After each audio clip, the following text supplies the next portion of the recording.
Now, at least 1,000 protesters clashed with riot police in Manila, rallying against the visit of United States President Donald Trump as the two-day regional meeting kicked off. Now, 500 policemen armed with batons and shields hosted down protesters to prevent them from reaching the Philippines International Convention Center, where meetings were taking place among leaders of the 10 member Southeast Asian countries.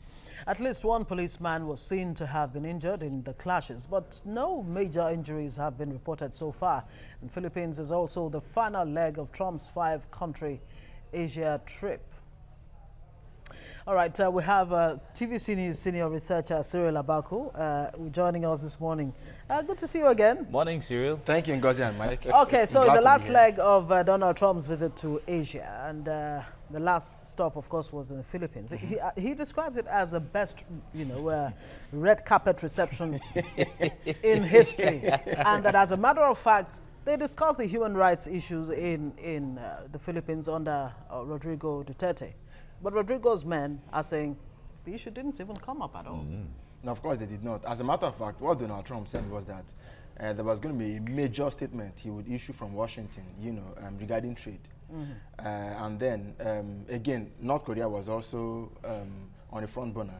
But it is a bit of a paradox or departure from what a U.S. president normally would do.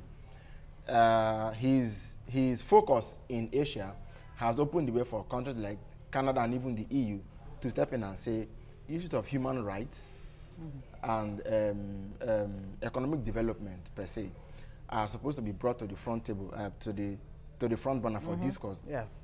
Duterte in his country, in the past 16 months alone, is alleged to have killed nearly 7,000 people, extrajudicial killings in his war on drugs.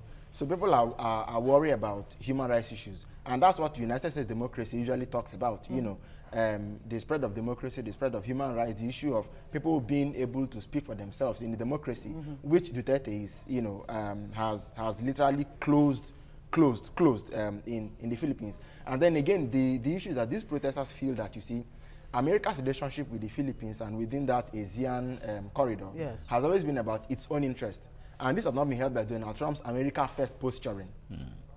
So in the end, you will find that America's relationship with the Philippines has always been about trade.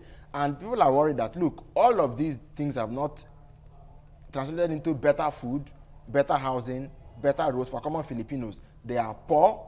They are looking for a means of survival. So Trump's coming and, Trump is a businessman, of course. He believes in the free market. America talks about the capitalist economy. They're also saying that, look, government's basic responsibility of government to the people is not lacking. And the continuity or the perpetuation of free markets will lead to more private people stepping into the economic space, which is not bad, but perhaps looking at the outlook of the leaders themselves will only empower fewer and fewer Filipinos and not open up the space enough for the masses, for the larger number of people. Yes, and then again, you realize that the Rohingya crisis that has led to nearly 1 million people fleeing Myanmar for Bangladesh. These are human rights issues. These are issues that border on people's, on the people. But that appears nobody not to seems be, to be saying anything about all of that. But that doesn't quite appear to be Donald Trump's primary interest. The fact that the Canadian leader had to be the one who sat with Rodriguez Duterte to talk about human rights and talk about other issues seems to be, a bit of a missing link. Yeah. Now, he has offered to mediate between the ASEAN countries, which he continually used the word Indo-Pacific, which didn't sit down well with a lot of members of the ASEAN countries. But do you think they have confidence in his ability to mediate between them in the tension that surround the waters and all the territory there? You see, the Vietnamese leader was very tactical when Trump said that he was going to be a mediator and so on. And the man said, well, there are international laws. And that there was already a procedure on the ground. I think mid-last year, the UN, I think it was a UN court also ruled and gave a ruling which didn't favor China.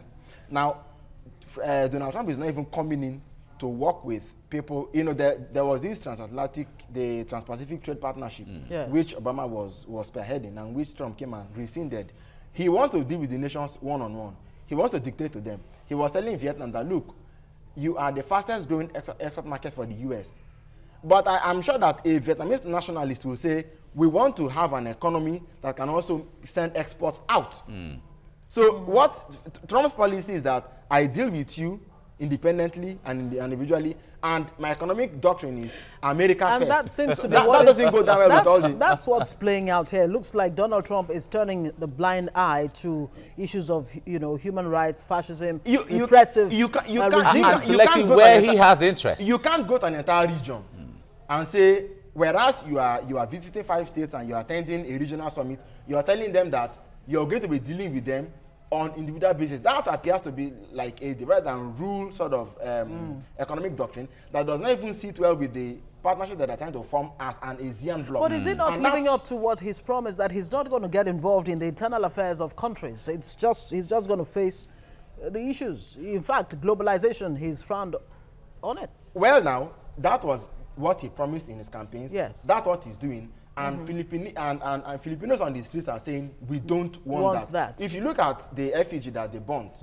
you will see... Swastika. Yes, the swastika. There was a nuclear bomb, there was a backhoe, there was dollars, and then there was a handgun. Exactly. So, and I think that, you see, the question of image is always important when you're dealing with people. I think that if you want a win-win situation, if you want people to buy in into what you're doing, it is important that I can't understand why, for instance, he cannot blend trade with human rights issues. Because this is important. If you are launching a war on drugs, and people have died in their numbers, so many people have died, and Trump does not think that that is an important issue. He came up and said that he was going to issue that they are going to issue a statement on trade. That gives people the impression that, look, you're just after what you're going to get out of it. And he's not making any pretenses about it. You can be sure of that. Cyril, we have to leave you here right now. Thank you so much for coming on the program. Thank you.